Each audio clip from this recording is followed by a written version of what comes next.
In April of 1943, an airplane nicknamed the Golden Spirit lifted off from Libya on a military mission heading to Naples, Italy. Later that night, all radio contact was lost, and it took nearly 2 decades before anyone discovered what had really happened to the aircraft and its crew. When the truth finally emerged, it was far more horrifying than anyone could have imagined. This is the shocking disappearance of the Golden Spirit. On April 4th, 1943, during the heat of World War II with the conflict still raging for more than 2 years to come, at a small airstrip called Soluk near Benghazi in Libya, pilot James Carter was seated in a brand new airplane preparing for its very first flight, carrying a crew of 9. James's B-24D Liberator was one among 28 planes assigned to a bombing mission over Naples that day. His aircraft was scheduled as the second wave in a 2-part attack, making it one of the last to leave Soluk. The orders were simple: take off, join up with the planes ahead, and bomb key targets in the Italian harbor to block incoming supplies and reinforcements. Although not often talked about when discussing World War II, North Africa was a crucial battleground for both the Allies and the Axis forces. Fighting there began in June of 1940 and lasted until 1943, resulting in nearly 400,000 casualties combined from both sides. The region's location made it strategically vital for the Allies to control the entry and exit points across the Mediterranean Sea. Nations such as Libya, Algeria, and Egypt were ideally situated to launch air campaigns that prevented the Axis from concentrating their forces around the Mediterranean. In fact, if the Allies had not secured North Africa, the pivotal invasion of Sicily in the summer of 1943, which eventually led to the downfall of the Italian dictator, might never have taken place. The United States military's go-to tool for airstrikes was the very plane James was flying, a heavy bomber with an unusually long range and the ability to cruise at high speeds. This Liberator was so well liked that it still holds the record as the most produced bomber in the history of American military aviation. At least, that's what the generals believed. This was probably due to its capacity to cover long distances on a single tank of fuel while delivering a heavy payload. However, aircrew often favored the more spacious B-17s, since the B-24 offered lower ceilings and less room inside. Still, these characteristics contributed to the plane's overall efficiency.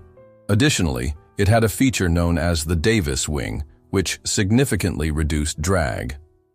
Although the Davis wing fell out of use after the war, it had helped make the Liberator the preferred aircraft of the U.S. military during the conflict. Even so, the weather conditions on April 4th were far from ideal, making the mission to Naples anything but routine. Strong winds were present, and even though Soluk was fairly near the Libyan coast, it was known for sandstorms. These storms reduced visibility drastically because of all the blowing sand, and after the first wave of B-24s had taken off, many pilots chose to turn back. As they headed back to Soluk, James's plane, nicknamed the Golden Spirit, began its flight toward Italy. While flying in the direction where James anticipated meeting up with the other aircraft, he picked up radio messages from one pilot after another reporting that they were returning to Soluk because the weather was so bad it was affecting their plane's performance. Sandstorms posed a unique risk to aircraft that normal storms did not. Sand, being coarse and abrasive, can harm everything from windshields to engines. Nonetheless, James thought the Golden Spirit was holding up well despite the conditions, so he and his crew pressed on. Then, just half an hour away from Naples, he noticed the engines were not performing well, and he knew the sand was to blame. Just like the other 27 planes on the mission, James chose to reverse course and head back to Soluk. Almost. Immediately after turning south, the plane's automatic direction finder malfunctioned. This essential navigation tool, which constantly indicated the plane's heading, suddenly failed. Ironically, the problem was not caused by the sandstorm, yet it was a significant setback. With Soluk located over 700 miles, or 1,100 kilometers southeast of Naples, it would have been nearly impossible to locate without a working direction indicator. In better weather, the crew might have relied on visual landmarks, but the sandstorm made that impossible in the Libyan area. Because Soluk was in the northern part of the country, the Libyan coast along the Mediterranean was the best landmark available, given the scarcity of cities in the region. Even today, the area has very few towns or cities since it is dominated by the vast, barren Sahara Desert. It remains unclear why the officials and radio operators made their decisions that night, but regardless, the result was that the plane did not receive any navigational assistance. Soon, not only was the sandstorm still limiting visibility in the area, but night had fallen, making visual navigation even more challenging. Ultimately, the Golden Spirit never reached Soluk that night, and when the crew stopped answering radio calls, American military officials in North Africa feared the worst. Early the next day, a search and rescue mission was launched, but no one knew where to look since the last known position of the plane was over the Mediterranean Sea. That was when the automatic direction finder had already failed. Eventually, when it became clear that neither the plane nor its crew would be located, the U.S. military assumed that the Golden Spirit had crashed into the Mediterranean Sea and that all 9 crew members had perished. With that conclusion, the OCHU military closed the case. By 1958, as the world's reliance on fossil fuels grew, oil companies began a race to find new, productive drilling sites.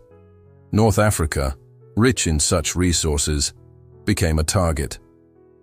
During a scouting flight over Libya, several British geologists working for an oil company were searching for signs of oil when one of them noticed a debris field below.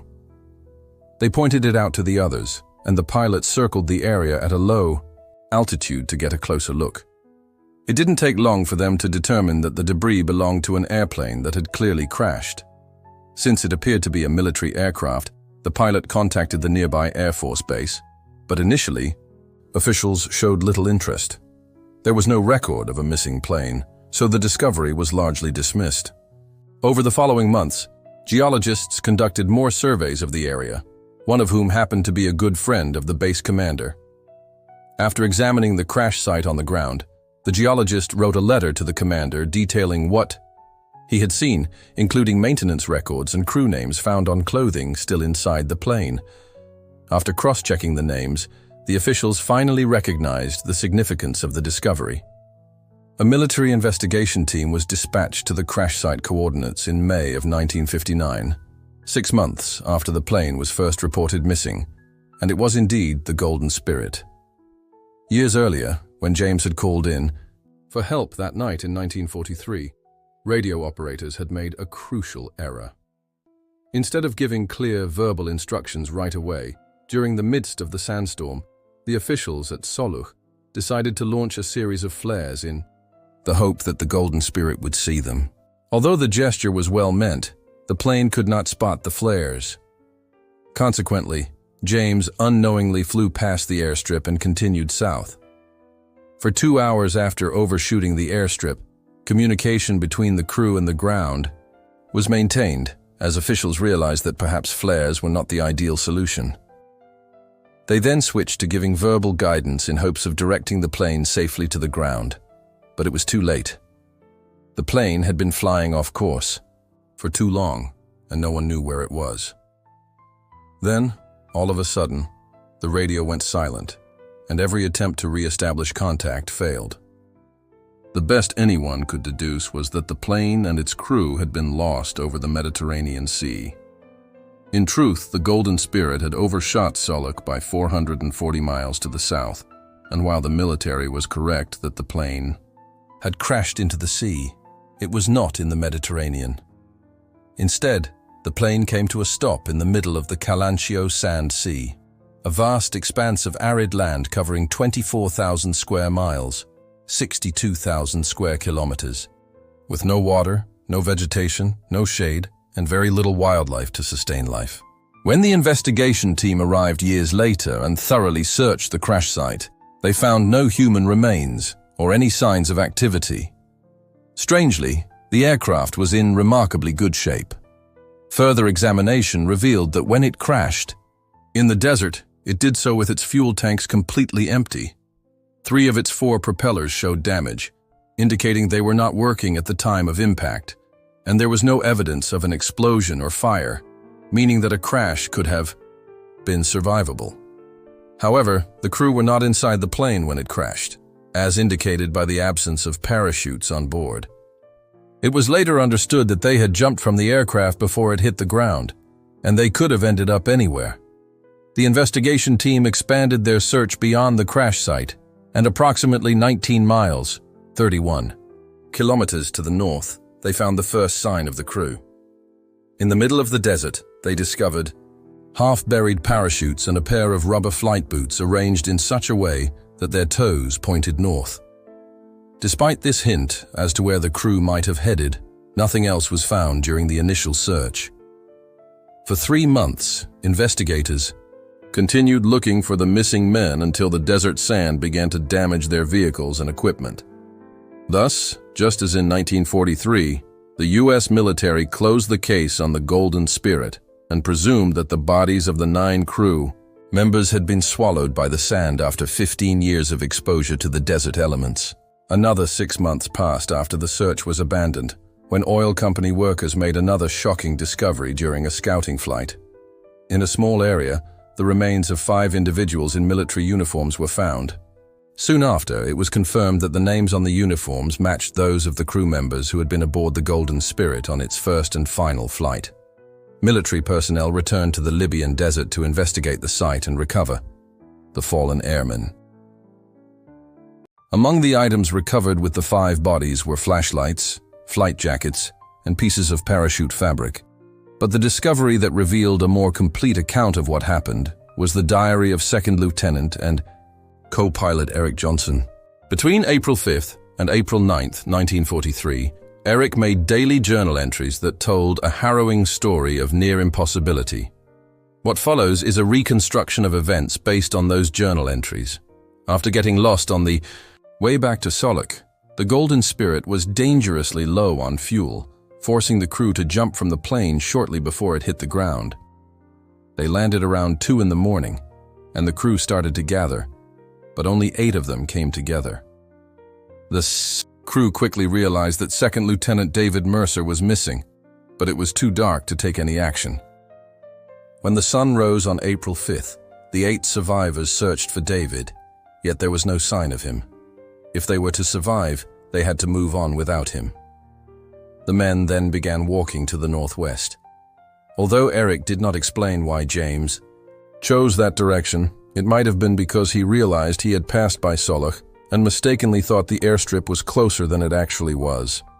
In any case, all they had on April 5th were the clothes on their backs, a few rations of food, and a single canteen that was only half full. That was literally all the water available to them. Fortunately, their first day in the desert was surprisingly mild and even accompanied by a slight breeze, but once night fell, the ordeal for the Golden Spirit crew had just begun. None of them could sleep because the temperatures dropped near freezing after sunset, which might seem odd given the desert setting. In truth, deserts are known to become very cold at night. Since sand does not hold heat well and deserts are extremely dry, the temperature can drop as quickly as it rises during the day. To cope with the biting cold, the men decided to keep moving at night and only rest during the hottest parts of the day, which could reach up to 130 degrees Fahrenheit. Thus, at 11:30 the next morning, the 8 survivors paused to rest and did not resume walking until 5 in the afternoon. During that break, they fully realized the gravity of their situation. The cooling breeze had disappeared, and the sun was relentless. As Eric recorded in his journal, they felt as though they were in hell. As dusk fell, the men continued walking. In intervals, 15 minutes on, then 5 minutes off, repeating this cycle until sunrise on April 7th. By that time, the lack of food, water, and sleep had taken a heavy toll, and none of them could keep moving for long without a break.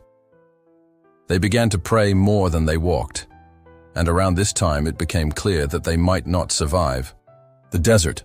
Despite this grim realization, they pressed on. The next day, they encountered a field of tall sand dunes they had to climb, and the wind returned, which, while cooling them, also stirred up sand that irritated their eyes.